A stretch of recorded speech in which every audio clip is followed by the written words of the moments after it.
sendiri sakit, Penjelasan jiwanya sakit. pelajaran apapun Bisa nggak? dasar. Bisa nggak? Jiwa emosi itu tadi juga terpengaruh oleh jin. Kelihatan diam, tapi di dalamnya perang. Ya enggak? Itu juga bisa. Nah, ini terlalu itu loh terlalu semakin kalau kita main juta-jutit itu loh kalau kita di bawah berarti kita menang atau kalah? Nah, Nggak pernah main di bawah ya menang lebih berat.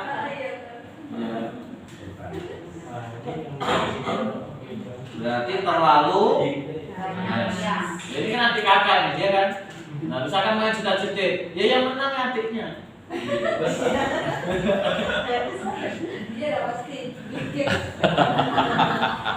Kakaknya terbang mental lah.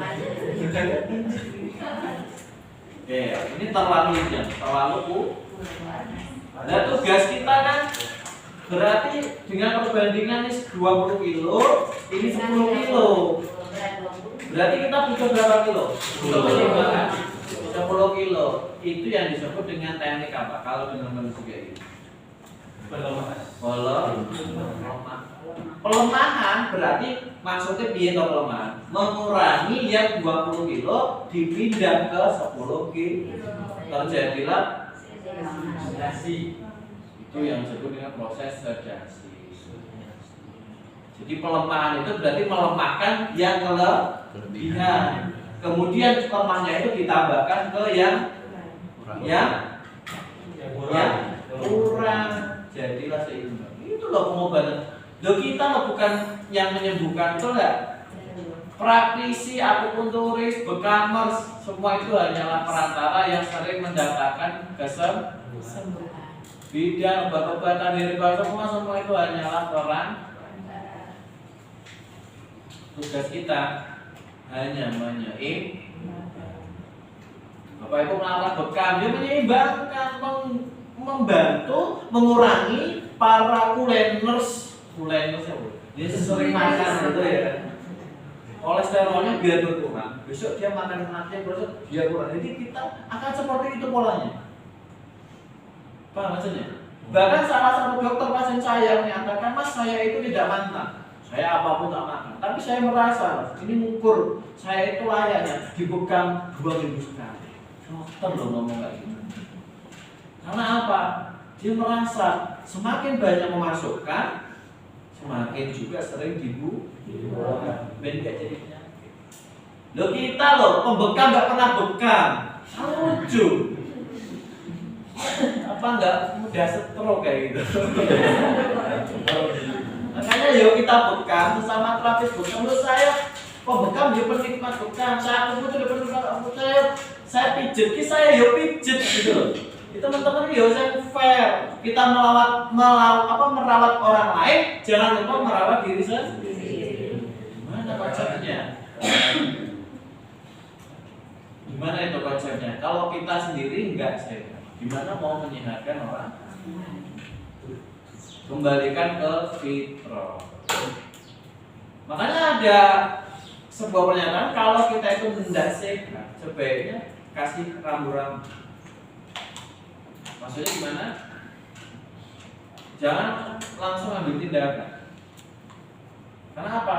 Ini mainnya dengan energi ya, ada tarik menarik secara enggak kelihatan. Kalau kita misalnya energi kita itu 200%, berarti kita sudah siap untuk membagi energi ini ke. Yang terjadi kadang kita itu 70%, 100% nggak benar, tapi dipaksakan untuk melakukan tindakan terapi, ya kan, malah kita akan semakin. Ada kan habis terapi terus kita masa badannya rasanya nggak karuan gitu kan. Makanya dikondisikan, ibaratnya kondisi kita tuh yang tadi lebih untuk bisa membagi. Nah, prinsip pengobatan adalah menyeimbangkan yin yang, itu sudah prinsip kita. Kemudian menguatkan yang terlalu lemah, dan melemahkan yang terlalu kuat. Jangan rumus itu. Kalau ingat ini ya udah, ini udah prinsip pengobatan. Nah, hukum itu simpel, menguatkan yang terlalu lemah dan melemahkan yang terlalu kuat. Paham ya kan? Ini yang kuat panas akan menjadi sakit, lemah dingin akan menjadi normal, seimbang, sehat. Ya sehat badannya, ya sehat kantong. Badannya sehat, kantongnya kurang tuh masih sakit ya?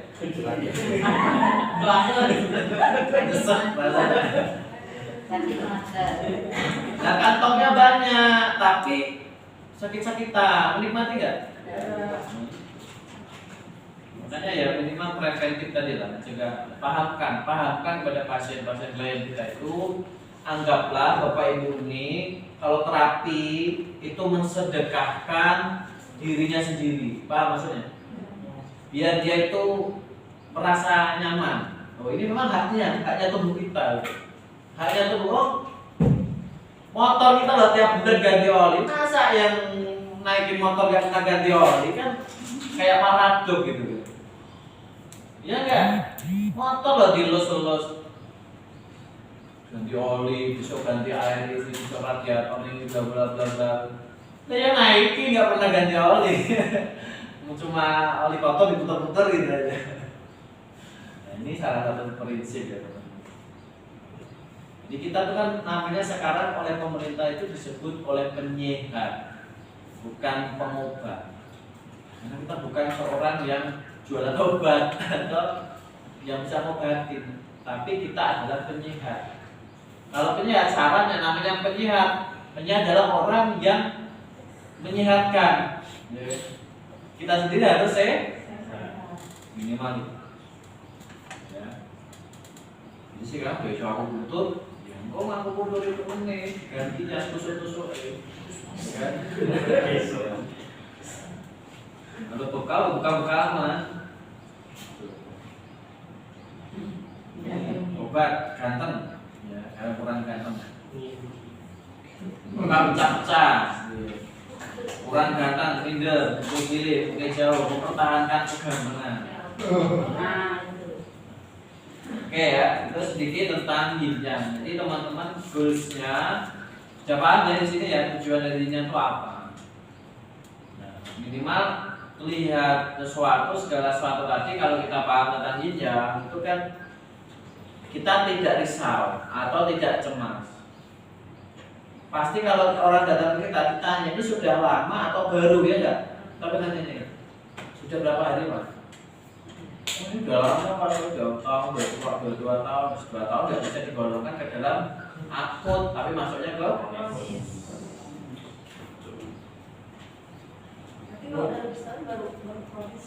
Mas sudah kronis 1 tahun. Akut itu standarnya hari. 2 hari, 3 hari, 1 minggu maksimal. Pokoknya udah di atas 1 bulan, 2 bulan, 3 bulan ke atas berbulan-bulan itu sudah masuknya mengarah ke kronis. Karena penyakit Pak itu ada perjalanan. Perjalanan penyakit itu kan ada 2. Penyakit itu kan ada 3 ya. Penyakit dari luar dan penyakit dari dalam. Penyakit dari luar disebabkan oleh apa? Angin, terus ya panas, ya virus, ya apa kayak itu kan luar ya. Kemudian ada penyakit dari dalam disebabkan dari ya pikiran, dari emosi, ya itu dari dalam. Nah penyakitnya dari luar itu cara terapinya dia kan masuk ke dalam. Caranya dikeluarkan dengan teknik-teknik keluaran. Itu kan salah satunya. Bekam itu juga. Kemudian ada penyakit dari dalam. Itu emosi berarti harus dinetralkan. Ya, organ. Oke, 5 unsur: kayu, api, tanah, logam, air. Ya, kayu, unsur kayu, unsur api, tanah, logam, air. Ini adalah unsur-unsur yang ada di dalam alam semesta. Dan semesta ini ada di dalam tubuh kita. Kita ini kan semesta. Kayak saya bilang ya, kita ini semesta di hadapan sel tubuh kita. Makanya 5 unsur ini ada juga di dalam tubuh kita. Ini contohnya, monggo Pak. Kayu di tubuh besi dan batu. Kemudian karakter dari kayu bebas, berkembang, mudah kena angin, penghasil api. Itu karakter dari kayu. Organnya hati dan kantong mudah patah. Di walaupun patah hati, mudah patah hati, itu karakter kayu. Nah orang Jawa itu namanya sugetan. Nah orang sini namanya apa? Jadi mudah mutung. Pendek tongking. Partner pendek tongking. Mutungan. Mutung apa? Mutung. Ya tadi mutung itu apa? Ngambekan tuh. Ya, kalau ngambekan tuh berarti orangnya kemungkinan tipenya tipe kayu. Ya, pendek tongking. Ya. Karena mudah patah. Pendek Maka tongking. ada istilah patah hati. Karena seperti kayu ya kan? Patah. Nggak patah jantung, apalagi patah lambung. Nggak ada yang patah lambung, kan di kuping kayak nggak bisa nerima gitu kan. Patah lambung gimana? Patah hati. Ini lagi patah hati. Karena patah tadi melambangkan kayu. Oh, cocok gak dengan kehidupan sehari-hari? Bebas. Semakin tinggi pohon, semakin terombang-ambing oleh mudah masuk angin. Tinggi ini bisa dikorelasikan dia sedang emosi, marah. Orang mudah marah, mudah emosi itu mudah masuk angin. Ciri-cirinya. Ciri-cirinya sering pakai koin. Ini lagi emosi. Ya. Kemudian api. Organnya jantung sama usus. Karakter api apa? Nah, kemudian menguapkan. Kemudian membumbung ke atas. Sebagai pusat energi. Api. Api ini kan sesuatu yang panas. Makanya organ yang melambangkan api ini siapa? Warnanya apa? Merah. Kalau kayu tadi warnanya hijau. Nah, panas menguapkan. Di dalam tubuh kita ini ada yang panas juga. Panas. Kalau kita marah, mukanya mau merah. Ya. Kenapa itu bisa merah? Emosi. Nah, Emosi. ini karena api tadi membara ya. Iya. Kalau ekspresi kan. Orang yang darah tinggi, hipertensi kan muka merah bisa. Cenderung kemerah-merahan ya kan?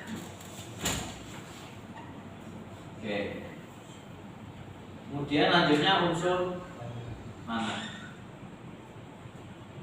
Oh iya, api tadi itu karakternya membumbung ke atas. Maka nanti kita ekspresikan kalau sedang marah naik pitam itu kan? Istilahnya naik pitam, bukan turun pitam. Naik pitam, jadi naik. Dia merahnya awalnya merah. Karena apa? Sudah dikasih suplai bahan bakar oleh liver. Liver tadi apa? Kayu. Jadi marah itu karena dua organ ini berkolaborasi. Kayu sebagai bahan bakarnya. Ya enggak?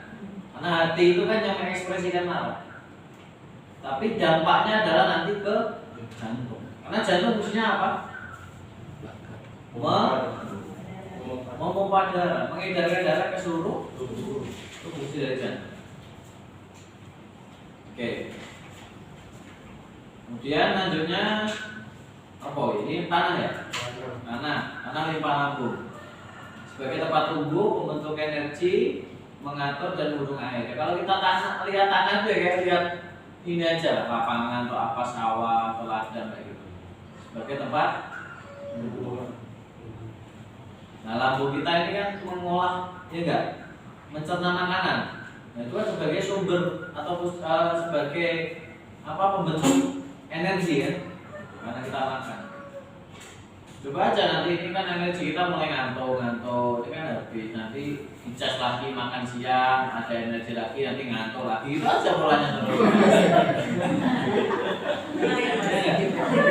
Iya, karena energinya sudah mulai bleret atau ngedrop, PHP aja dipakai nyekrol terus, ya kan, nggak berhenti. Ya berkurang nggak? Kurang, wajar, nggak apa-apa. Teman-teman tidur loh nggak apa-apa di sini.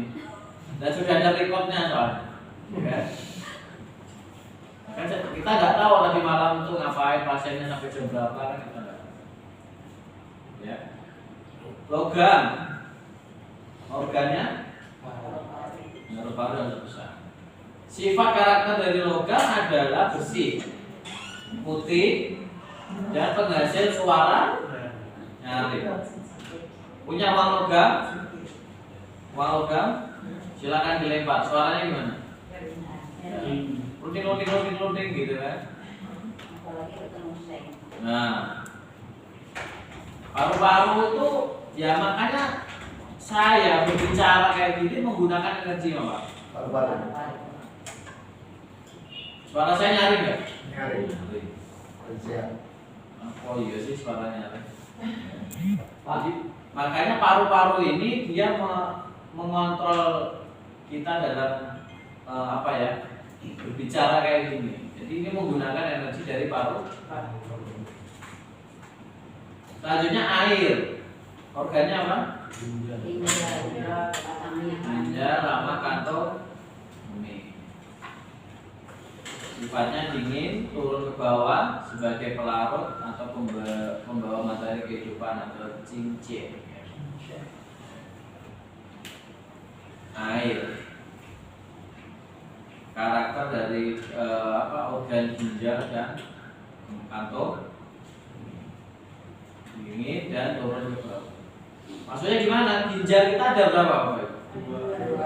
Ginjal kiri dan ginjal kanan. Di dalam PCM, ginjal itu sebagai penyimpan jin. Jin ini adalah kode genetik. Bahasa kerennya sekarang DNA. DNA. Kalau laki-laki itu dia punya namanya sel telur yang disebut dengan sperm.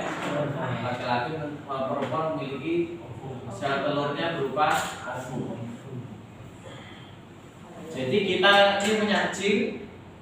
Misalkan pas kita punya jin ketemu, jadilah anak kita. Nah, anak kita berarti menyimpan jin dari kita, ya enggak? Menyimpan informasi dari ibunya, menyimpan informasi dari bapaknya. Itu disebut dengan jin bawaan. Makanya ada disebut dengan penyakit keturunan. Ya enggak? Ya karena memang diturunkan dari informasi dari orang tuanya. Itu loh. Jadi tak bisa disembuhkan lah Pak ya? Ya harus diperbaiki Pak. Bisa disembuhkan, itu bisa diperbaiki jinnya. Makanya berjima ada waktu-waktu yang aturannya juga harus dalam kondisi fit, nggak boleh kondisi lelah berjima, ya kan? Itu akan kalau terjadi pembuahan nanti kualitas sperma yang lemah ketemu ibaratnya telurnya normal tapi sperma yang lemah ini akan menyebabkan kelainan. Ada dapat Iya. daya tahan. Makanya waktu berhubungan itu kalau dalam kaidah TCM itu memang bahasanya kita tidak sembarangan. Apalagi kalau pas marah kan ya anaknya mau bawa udah marah ya. Terbawa emosi. Apa ya bahasanya itu muring-muring. Atau membuatnya pas kondisi apa ya? Iya mungkin apa gitu ya. Intinya makanya memproduksi bercocok tanam lah bahasa sekarang ya. Itu dalam kondisi benar-benar sudah kedua pasangan itu berbahagia. Ya kan di dalam Al-Quran ibaratnya kan memang seperti itu istilahnya ya. Ya. Jadi ibaratnya itu kondisi yang memang ya ini kalau memang tujuannya tadi adalah untuk mendapatkan keturunan, itu diusahakan, diikhtiarkan. Maka dalam saya program biasanya promil ya minimal orang tidak ada gangguan gitu loh. Caranya wis bahasanya honeymoon dan madu kita atau quality time.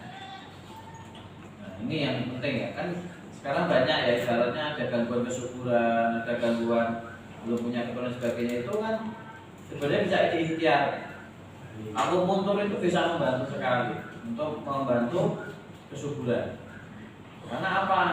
Di situ kita bisa menjangkau ke organ ginjal ini tadi, kemudian memperbaiki kualitas daripada jin. Jadi kalau tadi pertanyaan bisa disembuhkan apa enggak kan kami ini sudah terbentuk dari awal ini Mas Firman ya. Jadi awal mula pembentukannya nanti sudah bermasalah. Makanya ketika nanti anaknya ini bermasalah, ya kan? Berarti harus ada perbaikan. Ya, perbaikan. Biar apa? Ada perbaikan jin itu dari apa? Kanan. Dari Makanan. makanan. Dari nutrisi, perbaiki nutrisinya. Loh kita lo bercocok tanam terus tapi nutrisi kurang itu ya pengaruh. Kan loyo memanaskan dan sebagainya. Jadi dikeluarkan terus tapi nutrisi nggak ada. Ya koplak. Lututnya ya kopong gitu kan. Ibaratnya apa? Terporsi. Makanya ya seimbang, dikeluarkannya sering, ya masukannya ya yang seimbang gitu. Ya sifatnya makanya gimana ya? Kalau kita belajar dari orang Arab gitu, sana kan makanya daging-dagingan, jadi unta, domba, kambing dan sebagainya kayak gitu. Makanya hasrat seksualnya juga tinggi ya. Iya, Pak. Loh karena apa? Panas. Jadi pengennya didinginkan terus loh, paham maksudnya? Iya, terlalu iya. Makanya orang yang dingin ginjalnya itu apa ya? Akan terjadi gangguan pada seksualitas. Nggak bisa ereksi. Itu karena dingin, Pak. Maka terapinya nanti ya sifatnya yang benar. Ya enggak? Obat kuat itu kan sifat hebat-hebat yang sifatnya tonik. Iya enggak? Panat ginseng, pasak bumi. Pasak bumi dari Kalimantan kalau enggak. Ya, ya Pak. Saya kok nggak lihat dari kemarin di sini Pak J, pasak bumi. Ya, ya. Nanti dari ya, Pak. Mau dipasang. Pasak. Dia begini, dia begini bisa dimasak. Oh, tak kira tuh kontainer dulu tuh hutan, ternyata ya sama kayak besok. Orangnya dari kan. Bahkan lebih desa saya ya berarti. Karena belum keluar soalnya. Oh, belum keluar. Iya Pak J. Belum. Keluar ke hutan. Nanti kalau keluar bahaya tuh. Keluar hutan. Oke. Jadi itu ya pentingnya nanti suatu saat kita juga belajar tentang ilmu nutrisi. Jadi